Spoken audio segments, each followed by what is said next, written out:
Aujourd'hui, Inch'Allah Ta'ala, nous allons voir la vie d'un compagnon parmi les compagnons du messager d'Allah. وقصة هذا الرجل تبدأ بما رواه الإمام ابن أبي خيثمة ورواه الإمام العسكري كذلك أن صعلوكا من صعاليك العرب فيما قبل الإسلام جاء إلى سوق عكاظ.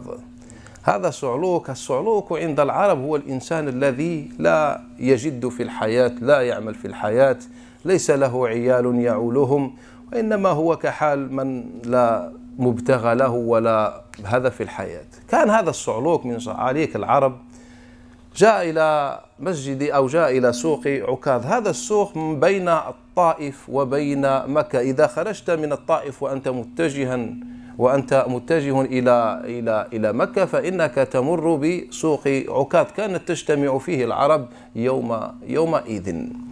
Et donc on commence le récit par ce qui a été rapporté par l'imam al-Askari, l'imam Ibn Abi Khaythama. Je disais qu'un Su'louk, c'est-à-dire un homme parmi les Arabes, c'était un homme qui n'était pas sérieux, c'était un homme qui était un peu désorienté, qui n'était pas sérieux, n'était pas un travailleur, etc. C'est ce que les Arabes veulent dire par le mot as-Su'louk. Et qu'un jour il a assisté au grand rassemblement de Ukad. Et Ukad était un rassemblement entre Al-Ta'if et Mecca. On a souvent parlé de Ukad. وكانت امرأة تبيع السمن. كانت امرأة تبيع السمن. السمن هو مثل الزبدة نقوم به احنا في البلاد السمن. وكان لها نحيان يعني علبتين فيهما السمن. فجاء هذا الصعلوك زاعما أنه سيشتري منها هذا السمن،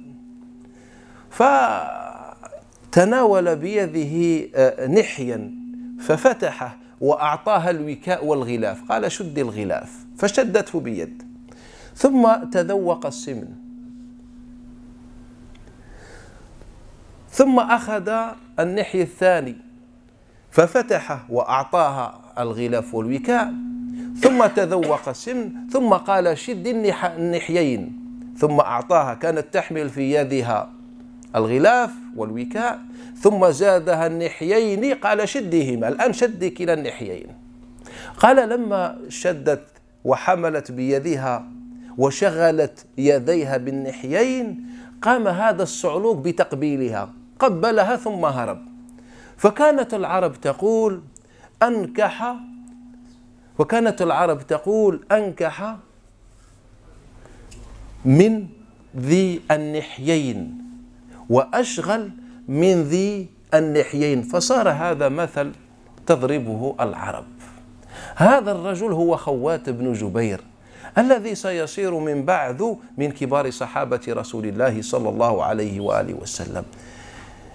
Dans ce que rapporte, je disais, Ibn Abi Khaythama, al-Askari, qu'un jour, lors du rassemblement de Ukad avant l'islam, ou bien avant que le Nabi sallallahu alayhi wa sallam arrive à Médine, il y avait un homme qui était présent ce jour-là. Et une femme qui vendait as-samn. As-samn, c'est comme de la margarine, comme du beurre. Et donc, elle avait deux boîtes à vendre. Il prend une boîte, un pot, il l'ouvre, il goûte et puis il lui donne la boîte dans une main. Ensuite, il prend la deuxième, il l'ouvre, il goûte et ensuite il lui donne la deuxième boîte dans l'autre main. Et donc, il a occupé sa main, ses deux mains par ces deux boîtes. Et donc, qu'est-ce qu'il va faire cet homme-là? Il va l'embrasser. Il va l'embrasser et ensuite, il va s'enfuir. Et donc les Arabes ont transformé ce récit en dicton. Ils disaient dans le sens, il n'y a pas plus occupé que la femme au nihyayn. Nihyayn, c'est-à-dire les deux boîtes. Et cet homme-là qui a fait cela, en fait, il s'agit de Khawat ibn Jubayr. Cet homme qui va devenir quelque temps plus tard l'un des grands compagnons du messager d'Allah. Donc face à nous aujourd'hui, un compagnon qui avait un passé, comment dire, peu apprécié. C'était quelqu'un, il était connu en tant que poète, Ce n'était pas un travailleur. Même lorsqu'il va embrasser l'islam, il va pas être loin de ses quarantaines, il n'était pas encore marié. Alors que les Arabes à l'époque se mariaient très tôt, hommes et femmes. Et donc Khawwath ibn Jubayr va embrasser l'islam, سوف يسلم. فأسلم من بعد وصول النبي صلى الله عليه وآله وسلم إلى المدينة. Et après l'arrivée du prophète صلى الله عليه وسلم à Médine, il a embrassé l'islam car lui il est médinois. يحكي يوما, il raconte qu'un jour خرج مع رسول الله صلى الله عليه وآله وسلم. Il est sorti avec le messager d'Allah Ta'ala dans un voyage. فيحكي فيما رواه جرير بن حازب عن زيد بن أسلم قال لما كنا بمر الظهران. هذا مر الظهران مكان موجود شمال غرب مكة. لما تخرج من مكة وأنت متجه إلى جدة فإنك تمر بمر الظهران. كان النبي صلى الله عليه وآله وسلم يمر به. قال فلما وصلنا مر الظهران عرسنا, يعني أقمنا للاستراحة. قال فخرجت من خبائي, يعني من حيث كنت أستريح, خرجت من خبائي فإذا بجماعة من النسوة مجتمعات فأعجبنني. يقول هذا كان مسلم, فقال فأعجبنني. قال فعدت إلى خبائي فاستخرجت عيبتي. العيبة هي لافاليز. فاستخرجت عيبتي فاحتللت منها بحلة, لبست حلة جديدة, ثم انطلقت إلى هذه الجماعة من النساء فجلست إليهن. قال فبينما أنا معهن إذ مر رسول الله صلى الله عليه وآله وسلم. وهذا لم يكن من كبار الصحابة, ما كان يعرف رسول الله أو شيء من هذا القبيل. قال ولكن خفت أو هبت رسول الله, لما شت النبي هبته. فلما مر بي قلت يا رسول الله شرد جملي, عندي الجمل نتاعي هرب, شرد جملي وأنا أبغي له قيده. وجئت إلى هؤلاء النساء لعلهن أن يعطينني قيده, يعني أبحث به أو أربط به فرسي. ثم أخذ النبي صلى الله عليه وسلم رداءه فقال أعن نفسك بهذا الرداء يا خوات. فاستحي خوات. فذهب رسول الله, ثم لما رجع قال لخوات ما فعل شرود جملك يا خوات. قال فجعل رسول الله صلى الله عليه وسلم كلما لقيني إلا قال لي يا خوات ما فعل شرود, يعني ضلال وذهاب جملك. قال فاستحييت منه حياء كبيرا. فسبقتهم إلى المدينة, هربت من النبي صلى الله عليه وسلم. قال فسبقتهم إلى المدينة واعتزلت مسجد رسول الله حتى صرت لا أحضر الجماعة مع رسول الله صلى الله عليه وسلم حياء منه. قال وفي مرة خرجت إلى المسجد أصلي ركعتين. قال فبينما أنا أصلي إذ خرج رسول الله صلى الله عليه وآله وسلم من إحدى حجراته. فلما رأيته وأنا في الصلاة قلت أطول لعله يخفف الصلاة ثم يذهب. قال فطولت وخفف رسول الله صلى الله عليه وسلم الصلاة, ثم قال لي يا خوات وأنا أصلي, فقال لي يا خوات أطل أو طول ما شئت أن تطول فلست أنصرف حتى تنصرف, غير طول راني قاعد هنا نستنى فيك. قال فلما استيقنت ذلك سلمت ثم قلت يا رسول الله إن جملي لم يشرد منذ أسلمت, يعني منذ أسلمت ولا مرة شرد لي أو ذهب لي جمل. فقال له النبي يرحمك الله يا خوات, يرحمك الله يا خوات, إذن لا تعد. انظروا إلى هذه القصة وما فيها من فوائد وحكم, Et donc ce récit, il nous dit Khawwath ibn Jubayr, lorsqu'il était avec le prophète sallallahu alayhi wa sallam, il dit on est sorti un jour avec le prophète, dans un voyage et puis on s'est installé dans Mar al-Dhahran. Mar al-Dhahran, c'est au sud-ouest ou bien au nord-ouest de Al-Madina, de Mecca. En sortant de Mecca, en se dirigeant vers Jeddah, on passe par Mar al-Dhahran. Et pourquoi elle s'appelle Mar al-Dhahran? Car on raconte, dans ce qu'on raconte, il y avait un poète qui s'appelle Kathir ibn Abdurrahman, qui aimait une femme qui s'appelait Izza bint Jamil. Et il disait qu'elle était très amère, elle était très dure avec lui. C'est pour ça qu'on a appelé cette région Mar al-Dhahran par rapport à cette personne qu'il aimait. Puis elle s'est mariée, sa famille l'ont mariée avec quelqu'un qu'il n'aimait pas et il a pris avec lui vivre en Égypte et Kathir ensuite il les a poursuivis en Égypte. Voilà, il y a une histoire en rapport à ça. Et donc on s'est arrêté à Mar al-Dhahran pour se reposer. Et ensuite je suis sorti de ma khiba, ils disent une espèce d'une tente, je suis sorti et je vois un groupe de femmes. Il nous dit elles m'ont plu. Qu'est-ce que j'ai fait? Je suis retourné dans mes affaires, j'ai sorti une belle tenue, je l'ai portée et j'étais m'asseoir avec ces femmes. Lorsque le prophète sallallahu alayhi wa sallam passe près de nous. Il dit, dès que j'ai vu le prophète sallallahu alayhi wa sallam, c'est pas j'ai pris peur, mais en fait j'étais dans une situation un peu de honte, etc.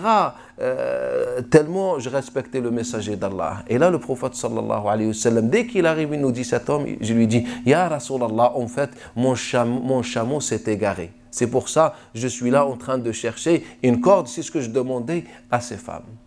Et là, le prophète, il a enlevé son rida, il me l'a donné, il nous dit, et il est parti.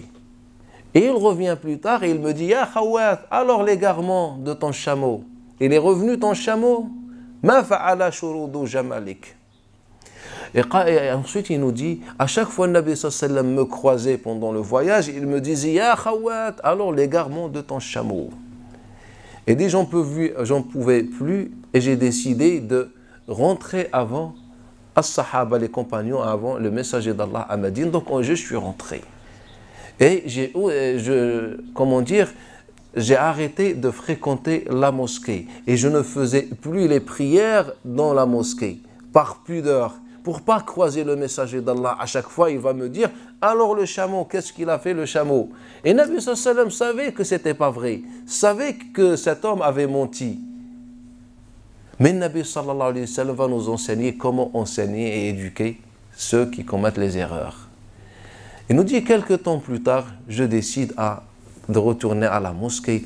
Je rentre à la mosquée pour faire 2 rak'at. Je commence ces 2 rak'at lorsque le Nabi sallallahu alayhi wa sallam rentre à la mosquée. Je me suis dit, je prolonge la prière comme ça le Nabi sallallahu alayhi wa sallam. Qu'est-ce qu'il fait? Il va finir sa prière et rentrer. Et là, le Nabi sallallahu alayhi wa sallam, il nous dit, il a fait une courte prière et ensuite il m'a adressé la parole en me disant, Ya Khawat, prolonge la prière, je ne bouge pas d'ici jusqu'à ce que tu termines ta prière. Et là, je me suis dit, il faut que j'affronte le Nabi sallallahu alayhi wa sallam. Et quand j'ai fini ma prière, j'ai dit, Ya Rasulallah, depuis que j'ai embrassé l'islam, je n'ai jamais perdu un chameau. Et là, le Nabi sallallahu alayhi wa sallam va lui dire 2 paroles. La première parole lui dit qu'Allah Ta'ala t'accorde de sa miséricorde. Ya Khawat, ne refais plus ce que tu as fait. Car en fait, car il a menti. Il n'a pas dit la vérité. Il n'était pas sincère au début avec le prophète sallallahu alayhi wa sallam. Mais aussi on reste un moment avec ce récit. Regardez comment An-Nabi sallallahu alayhi wa sallam s'est comporté avec cet homme-là. Comment An-Nabi sallallahu alayhi wa sallam a enseigné à cet homme-là. Et nous, déjà, il y a quelques secondes, on a eu une belle leçon dans ce sens-là. Regardez An-Nabi sallallahu alayhi wa sallam comment il conseille les gens. Il ne va pas les brusquer, il ne va pas crier, il ne va pas dévoiler leurs erreurs devant tout le monde. Mais en fait, en toute douceur, même avec de l'amusement, le Nabi sallallahu alayhi wa sallam éduque les compagnons. Car regardez, qu'est-ce que le Nabi sallallahu alayhi wa sallam lui disait? Alors, qu'est-ce qu'il a fait ton chameau? C'est-à-dire en plaisantant, il est en train d'indirectement à donner un conseil, à enseigner à cet homme une de ses valeurs. Et le Nabi sallallahu alayhi wa sallam, au final, ne va pas revenir sur ce qu'il a fait. Ne va pas raconter ce qu'il a fait. Ah, tu te rappelles ce jour-là alors, qu'est-ce que tu faisais? Pourquoi tu as menti? Mais en fait, le Nabi, c'est comme s'il a ignoré ce qu'il a fait. Il voulait juste retenir la finalité. C'est que cette personne a tiré profit de cette expérience. Il lui a dit qu'Allah Ta'ala t'accorde sa miséricorde et Ya Khawat ne refait plus ce que tu as fait. En fait, c'est ainsi que le Nabi sallallahu alayhi wa sallam éduquait ses hommes. On parle de Khawat ibn Jubayr, cet homme qui était sur l'eau, qui n'avait pratiquement aucune vie avant qu'il embrasse l'islam. Il embrasse l'islam, il va rester dans son chemin, à fréquenter les femmes, à avoir cet état d'esprit, etc. Car depuis toujours, il était connu par ça. Il était un poète vulgaire avant qu'il embrasse l'islam, surtout avec les femmes. Et lorsqu'il embrasse l'islam, il va encore refaire ses erreurs. Et il va encore mentir devant le prophète sallallahu alayhi wa sallam. Mais en fait, ce qui est étrange, c'est que cet homme-là, il va assister et participer avec le Nabi sallallahu alayhi wa sallam pratiquement dans toutes les activités et les événements. Il était présent le jour de l'Hudaybiyah, le pacte de l'Hudaybiyah. Il était présent avec le prophète sallallahu alayhi wa sallam dans ses différentes batailles. Il était proche du prophète sallallahu alayhi wa sallam. Et à la fin de la vie du prophète sallallahu alayhi wa sallam, cet homme, il s'est marié. Tout en sachant que lorsqu'il a embrassé l'islam, il n'avait pas loin de ses quarantaines. Il va embrasser l'islam au final, ou bien il va se marier au final. Il va avoir beaucoup d'enfants. Parmi ses enfants, Salih ibn Khawat. Parmi ses enfants, Habib ibn Khawat. Parmi ses enfants, Amr bint Khawat. Et Salih le premier a été assassiné ou tué le jour de Harrat, le jour de Waq'at al-Harra, l'événement de l'Harra, ou l'incident de l'Harra, ou la bataille de l'Harra, entre Yazid ibn Muawiyah de Damas et Abdullah ibn Zubayr qui s'est révolté contre le régime Omeyyade dans l'année 63. Hada Khawat ibn Jubayr va devenir l'un des conseillers de Omar ibn Khattab. Et Omar, là où il se dirigeait, il le prenait avec lui. Il nous raconte qu'un jour, il est sorti avec Omar ibn Khattab, Abdurrahman ibn Auf, Abu Ubaïd ibn Jarrah, il nous dit, et quelques d'autres notables parmi les compagnons, comme rapporte Zuhri d'après Sa'id ibn Yazid et aussi Qais ibn Abi Hudayfa. قال خرجنا للحج, nous sommes sortis pour accomplir notre pèlerinage. Et sur le chemin du pèlerinage, on s'est arrêté et ils m'ont demandé de leur chanter. قال فجعلت أغني حتى أسحرنا. Et donc j'ai commencé à chanter jusqu'à l'heure de suhour. Et l'heure de suhour, Omar ibn Khattab m'a dit Ya Khawat, irfa anna faqad asharna. Ya Khawat, arrête de chanter car le suhour nous a atteints. Et là, Abu Ubaïd ibn Jarrah, il me prend par la main, il me dit Ya Khawat, laisse-les et viens. Il dit on s'est isolé dans un endroit et j'ai commencé à chanter à Abu Ubaïd ibn Jarrah jusqu'à l'aube, c'est-à-dire jusqu'à la prière de Al-Fajr. Et parmi aussi les exemples du changement dans la vie de cet homme-là, en fait, l'histoire de Bilal ibn al-Harith. Bilal ibn al-Harith, c'est celui qui rapporte le hadith Inna al-abda la yatakallamu bil kalima la yulqi ilayha bal fatahwi bihi fi nari jahannam 70 kharifa. En fait, Bilal ibn al-Harith, c'est le compagnon qui rapporte le hadith dans lequel le prophète sallallahu alayhi wa sallam dit que parfois l'homme prononce une parole sans prêter d'attention, bien sans qu'il se rende compte, et que à cause de cette parole sera jeté dans l'enfer, une version entre la terre et les cieux. Voilà le hadith qui est connu. En fait, ce hadith il est rapporté à la base par Bilal ibn al-Harith. Et c'est Bilal ibn al-Harith, comme rapporte Hisham d'après Urwa et d'autres, le Nabi sallallahu alayhi wa sallam, le Nabi lui avait donné une grande terre, une immense terre, pas loin du fleuve de l'Aqiq. Quand vous prenez Al-Madina, la mosquée de Nabi sallallahu alayhi wa sallam, à l'ouest de la mosquée, il y a à quelques kilomètres à l'ouest de la mosquée, il y a un grand fleuve, il s'appelle le fleuve de l'Aqiq. Le fleuve de Al-Aqiq. Et à l'ouest de ce fleuve, le Nabi sallallahu alayhi wa sallam a donné une grande terre à Bilal ibn al-Harith pour qu'il la cultive. Il nous dit Hisham d'après Urwa, Aqta'a Rasulullah sallallahu alayhi wa sallam, Bilal ibn al-Harith, ardan wasi'a, une vaste terre pour qu'il la cultive. Et cette terre, elle est connue aujourd'hui par Qasr Urwa ibn Zubayr, car par la suite, Urwa ibn Zubayr va, comment dire, construire un palais sur cette terre. Voilà l'histoire. Sauf que Bilal ibn al-Harith, lorsque le Nabi sallallahu alayhi wa sallam lui a donné cette terre, il lui a imposé de la travailler et que le Nabi sallallahu alayhi wa sallam vienne vérifier chaque année si Bilal ibn al-Harith l'a travaillé ou pas. Au premier temps, il a cultivé. Et après la mort de Nabi sallallahu alayhi wa sallam, Bilal ibn al-Harith a arrêté la culture de cette terre. Et là, qu'est-ce qu'il a fait Omar ibn al-Khattab? Omar ibn al-Khattab, il a repris à Bilal ibn al-Harith et il leur a proposé qui parmi vous peut cultiver cette terre. Et Khawath ibn Jubair était le premier qui a répondu à l'appel de Omar ibn Khattab. Quand vous prenez cet exemple et vous prenez Khawath ibn Jubair avant qu'il embrasse l'islam, on a face à nous un homme qui n'a jamais, avant qu'il embrasse l'islam, n'a jamais travaillé. Sa seule activité, c'était la poésie et poursuivre les femmes.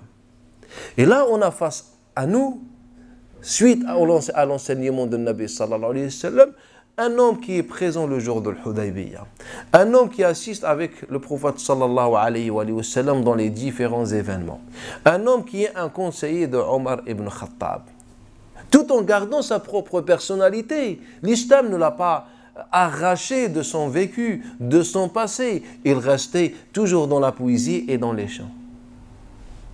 Et regardez encore en plus, c'est quelqu'un qui est devenu un travailleur. Khawath ibn Jubair, en fait, c'est le meilleur exemple qu'on peut avoir aujourd'hui.